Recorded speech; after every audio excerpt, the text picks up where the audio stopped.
apakah hubungan kementerian dengan Digital National Berhad yang akan keluarkan infrastruktur untuk 5G di dalam berapa bulan ini, dan apakah impaknya kepada keseluruhan sistem komunikasi kita di dalam Malaysia?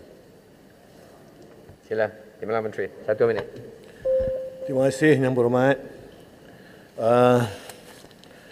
Untuk pengetahuan Yang Berhormat, kita sedar bahawa dalam Twitter dan sebagainya, Facebook, jadi banyak berbincang tentang DNB ni. Jadi saya bagi penerangan jelas berkenaan dengan proses projek DNB ni, Data Nasional Berhad.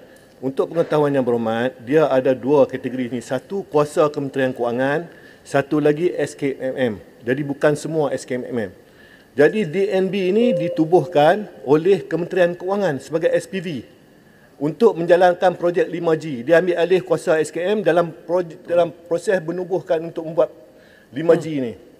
Jadi di antara dua, satu lembaga pengarahnya adalah kebanyakannya anggota daripada Kementerian Kewangan. Satu lagi top management. Top management ni kebanyakannya ada orang luar negara dan sebagainya, dan berbincang dengan Ericsson. Jadi Ericsson, Kementerian Kewangan dah ambil alih benda tu kepada mereka.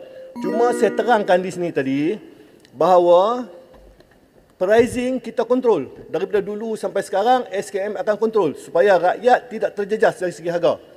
Itu paling penting. Kalau tuan-tuan tanya sikit berkenaan dengan kenapa tidak Telekom, sebab Telekom pun anak syarikat Kementerian Kewangan. Ini adalah strategi yang kita tahu. Mungkin Kementerian Kewangan ini ada strategi tertentu. Sebab backbone-nya tak ada. Contoh backbone-nya kita kena guna Maxis, kita kena guna Telekom dan sebagainya. Jadi ini syarikat baru dan kita bagi spektrum kat dia. Jadi spektrum dari SKM kita bagi, dan banyak syarikat akan banyak daripada spektrum ni. Contoh Jerman dia buat duit lebih kurang 35 bilion daripada spektrum ni. Thailand lebih kurang 25 bilion. Adapun setengah negara 12 bilion. Tapi kita jangka 10 bilion. Malaysia ni akan buat daripada spektrum ni. Tapi yang dibuatnya adalah DNB dan juga Ericsson. Bukan SKMM. Jadi terima kasih banyak. Jadi boleh terang. Saya agak faham lah. Terima kasih banyak. Terima kasih Tuan Menteri. Soalan tambahan yang kedua saya jemput Yang Berhormat Muar. Yang Berhormat Timbalan Menteri, jangan berselindung di sebalik Ericsson. Ericsson hanya mendapat kontrak 4 bilion ringgit. Ya, memang melalui tender terbuka. Persoalannya, scrutiny. Ya, tambahan 7 bilion ringgit yang akan dikenalikan oleh DNB sahaja seperti satu monopoli. Tadi contoh-contoh negara yang Berhormat Timbalan Menteri petik adalah negara yang mengamalkan open bidding system, bukan single wholesale network. Saya hanya ingin satu saja cadangan, sebab isu ni dah dibincangkan sejak persidangan parlimen lepas.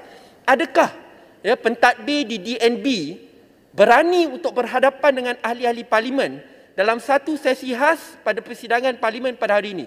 Adakan semua muka? Saya dah cuba message, katakan saya nak tanya soalan, tapi sampai hari ini tak dapat. At least give us the platform. Ini melibatkan 11 bilion ringgit duit rakyat, tetapi sampai hari ini belum ada masa untuk MP-MP berdepan dengan pemerintah di DNB supaya kita boleh tanya soalan-soalan yang dituntut oleh rakyat. Terima kasih Yang Berhormat Timbalan Menteri. Sila, Timbalan Menteri. Terima kasih Yang Berhormat Muar. Saya pun macam tu juga. Dari segi kementerian, di kementerian kita tanya, kenapa kita terpaksa jual spektrum kepada DNB, lepas tu sepatutnya terus pada kita. SKM kita ada kuasa tu sebab peruntukan parlimen dah memberi kuasa akta kepada SKMM, bukan kepada DNB. Jadi maknanya kita kontrol. Jadi Maxis nak minta kat kita. Telekom nak minta kat kita. Jadi maknanya kita boleh kawal harga. Tetapi sebabkan ini syarat Kementerian Kewangan, mungkin ada strategi kepakaran kewangan yang kita tak tahu. Jadi kan, mereka lebih pakar dan juga mereka ada teknologi tertentu untuk 5G ini, kita serah kepada mereka. Jadi saya pun tak tanya, tapi bagi saya, di kementerian kita nak tahu harga. Sebab saya dah sebut tadi dalam jawapan saya tadi ni, harga kita kawal. Kalau naik harga, kita denda, kita ambil tindakan. Sekat tu saja kuasa kita, Yang Berhormat Muar. Dengan yang lain-lain, Yang Berhormat Muar kena tanya DNB. Terima kasih banyak. Sikit lagi.